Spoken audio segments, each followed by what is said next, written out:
নমস্কার, আপনারা দেখছেন দিন দর্পণ ডিজিটাল। শুনে নিন আজকের বিশেষ খবর। দেশ জুড়ে অচল ইউপিআই পরিষেবা। গত ২-৩ ঘন্টা যাবৎ বন্ধ ইউপিআই সিস্টেম।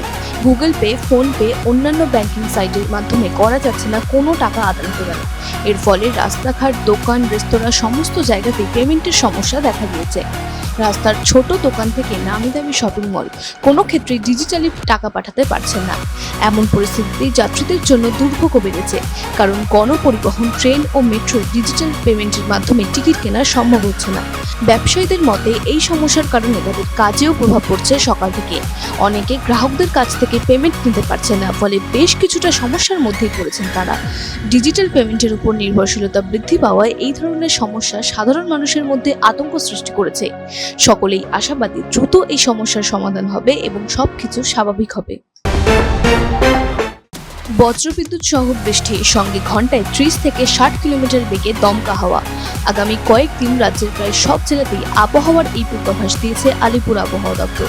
কোথাও কোথাও ভারী বৃষ্টির সতর্কতা জারি করা হয়েছে। ঝড় বৃষ্টির ফলে তাপমাত্রা কিছুটা কমতে পারে। ৯টি জেলার জন্য কমলা সতর্কতা দিয়েছে হাওয়া অফিস।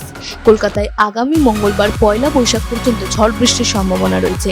যে কোনো দিন বজ্রবিদ্যুৎ সহ বৃষ্টি হতে পারে। সঙ্গে রবিবার দমকা হাওয়ার বেগ থাকতে পারে ঘন্টায় ৪০ থেকে ৫০ কিলোমিটার। সোমবার ৩০ থেকে ৪০ কিলোমিটার বেগে ঝড়ের পূর্বাভাস রয়েছে শহরে। মঙ্গলবার পর্যন্ত এই পূর্বাভাস রয়েছে দক্ষিণবঙ্গের সর্বত্র।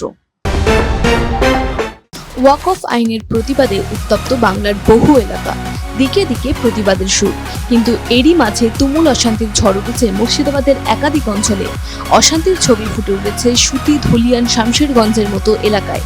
অশান্তির ছবি দেখা যাচ্ছে জঙ্গিপুর, আমতলা এবং চাঁপাদানিতেও। আর এই অশান্তির মধ্যেই শান্তির বার্তা জানালেন মুখ্যমন্ত্রী মমতা বন্দ্যোপাধ্যায়। এক্স হ্যান্ডেলে পরিষ্কারভাবে জানিয়ে দিলেন, কিছু রাজনৈতিক দল ধর্মকে অপব্যবহার করে রাজনৈতিক সুবিধা নিতে চাইছেন, তাদের প্ররোচনায় পা দেবে না। তিনি আরও লিখেছেন, সব ধর্মের সকল মানুষের কাছে আমার একান্ত আবেদন, আপনারা দয়া করে শান্ত থাকুন, সংযত থাকুন। ধর্মের নামে কোনো অধার্মিক আচরণ করবেন না। প্রত্যেক মানুষের প্রাণী মূল্যবান। রাজনীতির স্বার্থে অশান্তি করবেন না। অশান্তি যারা করছেন তারা সমাজের ক্ষতি করছেন। আগামী ১ বছরের মধ্যে গোঘাট থেকে কামারপুকুরের রেলের চাকা গড়াবে, এমনটাই আশা করছেন রেলকর্তারা। জোর কদমে সেজে উঠছে ঠাকুর রামকৃষ্ণের জন্মস্থান কামারপুকুর রেল স্টেশন। সম্প্রতি মা শারদার জন্মস্থান জয়রামবাটি স্টেশন পর্যন্ত শুরু হয়েছে রেল চলাচল।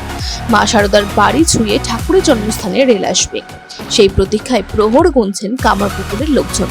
আদালতের সবুজ সংকেত মিলতেই জোর কদমে শুরু হয়েছে কামারপুকুর রেল স্টেশন সাজানোর কাজও।